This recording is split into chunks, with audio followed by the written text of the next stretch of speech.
Ride that Dolphin, baby. Here we go. Here we go. Here we go. Ride that Dolphin. That's a tree of white flip. It's been quite a wild ride for the Chargers this season. After an 0-4 start, San Diego won 12 of its next 13 games to advance to a divisional playoff in Miami. Showtime, baby. Showtime. Here we go, Blue. Here we go, baby. Got a deal in value, baby. Here we go. Ain't no turning back now. There's no turning back the clock for Dan Marino in the race for a Super Bowl ring. He, like the sunshine in southern Florida last Sunday, may have just about run out of time. Here we go. Far right wing, 40 gut on one. Ready?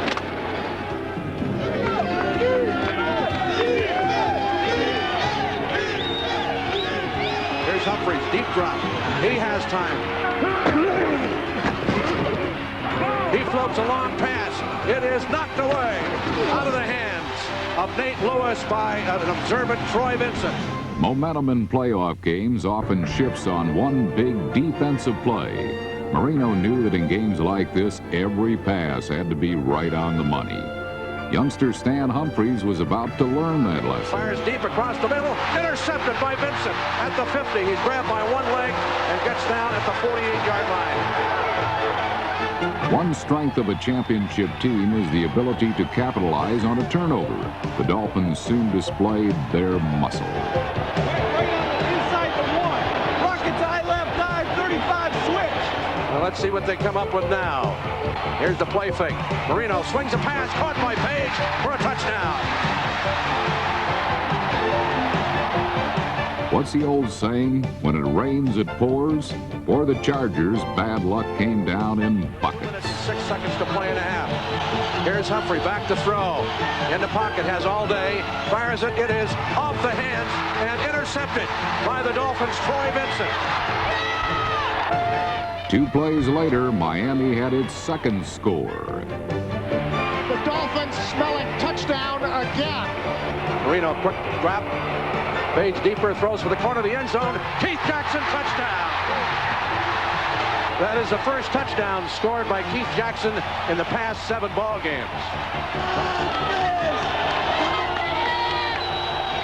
What's that other old saying? Bad things always happen in threes. Humphries rolls back to his right. Fires across the middle. Brian Cox intercepts. Down inside the 45 to the 43-yard line. Still got to do the job, baby. It's the 3rd intercept of the ball game on young Mr. Stan Humphries. A close game was blown wide open when San Diego gave up its second touchdown in the final 2 minutes of the first half. Deep up the middle. Man down there. Jackson. Touchdown. What a catch! Oh my God, did Jackson lay out for that football? And what a throw by Marino! After producing just 6 touchdowns in their last 6.5 games, the Dolphin offense scored 3 times and rewarded their faithful followers with a piece of the bounty.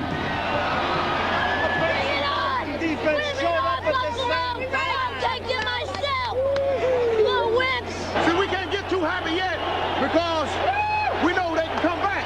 So we got to keep on playing. We're going to keep on playing. Y'all keep on playing. We've been in tougher situations in this, okay?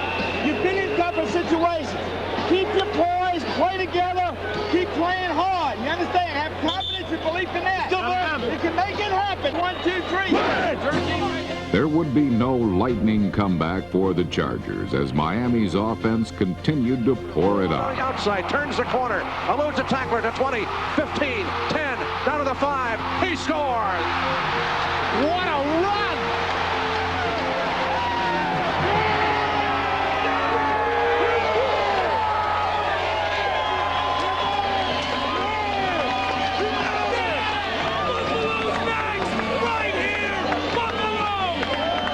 That's the way to break them off, son, baby. Boy, looking tough. Was he looking tough, y'all? America say he was looking tough. What's up? Hey, Mom. Straight out of Compton. Straight out of Compton. Right there, Maple Street. What's up?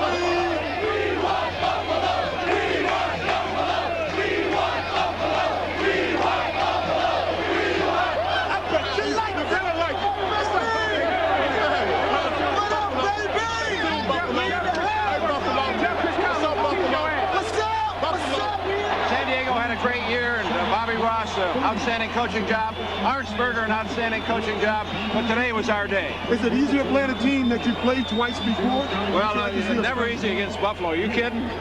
Thank you.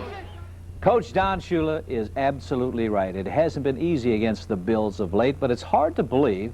Buffalo Bills have won 11 of the last 13 games played between these teams, and in Joe Robbie Stadium, the Bills are 5-1, including a victory earlier this season. You say, how can this be? Well, let's ask Miami coach Don Shula. He's with his former linebacker Nick Bonacani on NFL Crosstalk.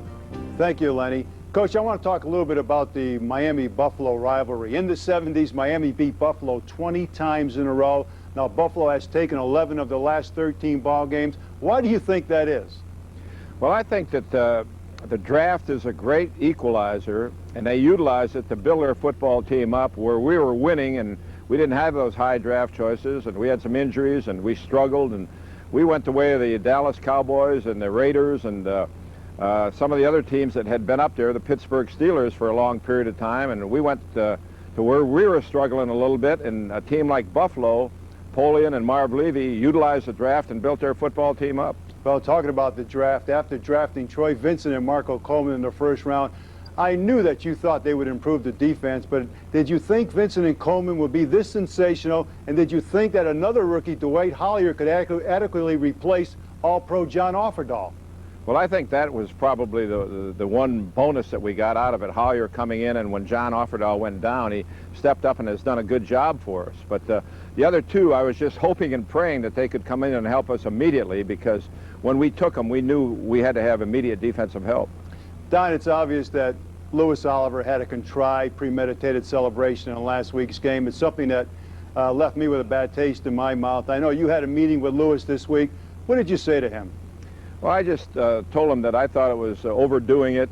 I thought that he had thought about it. It was choreographed, and he was drawing attention to himself, and that's something that, you know, we just can't tolerate in this league, and is also on the borderline of being taunting, which you don't ever want to be associated with. But Louis, you know, you're dealing with individuals now, and they all do their own thing, but it's got to be within certain confines. I mean, you just can't let a player go as far as Louis went in that ball game. I want to talk a little bit about the passing game, and as you look at it, it looks a lot different this year. Running back Tony Page and Bobby Humphrey, they've caught more than 100 passes, and then when you throw in Keith Jackson, he had 48. It looks like the passing game has almost excluded the wide receivers.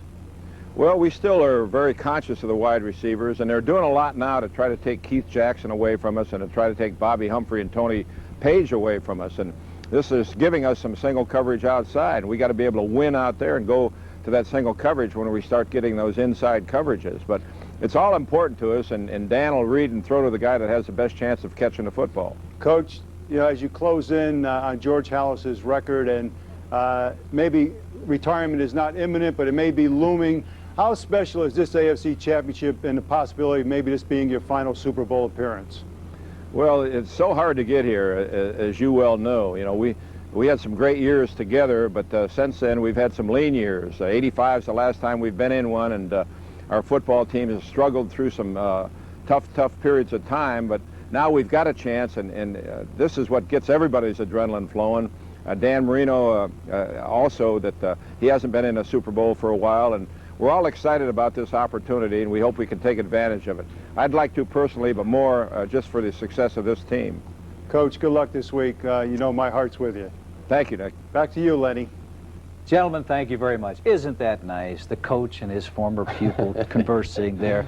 Don Shula trying to get another Super Bowl ring. Isn't this the same Don Shula that in the past couple of years people are saying, get him out of there. The game has passed him by. Yeah, you heard it too. There were some whispers about Don Shula that perhaps, like some of his other contemporaries that were shoved out the door in the last couple of years, Tom Landry, Chuck Noll, this year Mike Ditka and Dan Reeves, maybe the game was beginning to pass by Don Shula, but he took some bold strokes this year. His first 5 draft picks all on the defensive side, 3 of whom will be starting for him in this championship game. And he also very bold with free agency when he picked up Keith Jackson, made a real difference. You know what he reminds me of? That commercial we see on television regarding that battery. Keeps on going and going and going. He's been a great coach.